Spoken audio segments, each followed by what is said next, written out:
പഴം നന്നായി പഴുത്ത് കഴിഞ്ഞിട്ട് തൊലിൻ്റെ അകത്ത് ഇങ്ങനെ കറുപ്പ് കളർ വന്നിട്ടുണ്ടെങ്കിൽ ഒട്ടുമിക്ക വീട്ടുകാരും കളയാണ് പതിവ്. ഇനി ഇത് കളയേണ്ട, നമുക്കൊരു അടിപൊളി ടേസ്റ്റിലുള്ളൊരു ഡിഷ് ഉണ്ടാക്കിയിട്ടെടുക്കാം. നമുക്ക് ഉടനെ തന്നെ റെസിപ്പിയിലേക്ക് പോവാം. പഴത്തിൻ്റെ കൂടെ ആവശ്യമായിട്ടുള്ളത് എന്തൊക്കെയാണെന്ന് നമുക്ക് നോക്കാം. 1/2 കപ്പ് ക്രീമാണ്, 1/2 കപ്പ് ബ്രൗൺ ഷുഗറാണ്. ഇത് ലൈറ്റ് ബ്രൗൺ ഷുഗറാണ്, ഡാർക്ക് ആയാലും പ്രശ്നമില്ല. 1/2 teaspoon vanilla essence, cashew nut നുറുക്കിയത്, അണ്ടിപ്പരിപ്പ് റോസ്റ്റ് ചെയ്യാൻ വേണ്ടിയിട്ടുള്ള ആവശ്യമായിട്ടുള്ള നെയ്യ്. ആദ്യം തന്നെ നമുക്ക് ഈ പഴം വേവിച്ചെടുത്തിട്ട് വരാം. നമ്മുടെ പഴം പുഴുങ്ങിയെടുത്തിട്ടുണ്ട്. ഇനി നമുക്കിത് കട്ട് ചെയ്തിട്ട് സെർവിങ് പ്ലേറ്റിലേക്ക് തന്നെ മാറ്റാം. നമ്മുടെ സെർവിങ് ഡിഷിൽ അറേഞ്ച് ചെയ്ത് വെച്ചിട്ടുണ്ട്.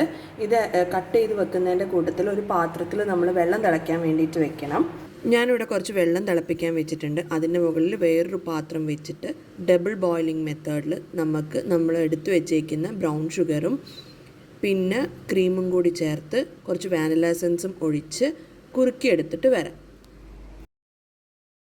കണ്ടില്ലേ, ഈ ഒരു കൺസിസ്റ്റൻസിയിലാണ് വേണ്ടത്. നിങ്ങൾ ഇത്തിരി ഡാർക്ക് ബ്രൗൺ ഷുഗറാണ് എടുക്കണമെന്ന് വെച്ചാൽ ഇത്തിരിയും കൂടി ഒരു കാരമലിൻ്റെ ഒരു കളർ ഉണ്ടാവും.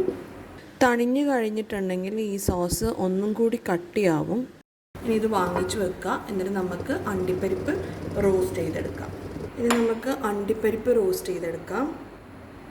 നല്ലൊരു ഗോൾഡൻ ബ്രൗൺ നിറാവുന്നവരെ അണ്ടിപ്പരിപ്പ് നമുക്ക് റോസ്റ്റ് ചെയ്തെടുക്കാം. അണ്ടിപ്പരിപ്പ് ഗോൾഡൻ ബ്രൗൺ നിറമായിട്ടുണ്ട്, നമുക്ക് വാങ്ങിക്കാം.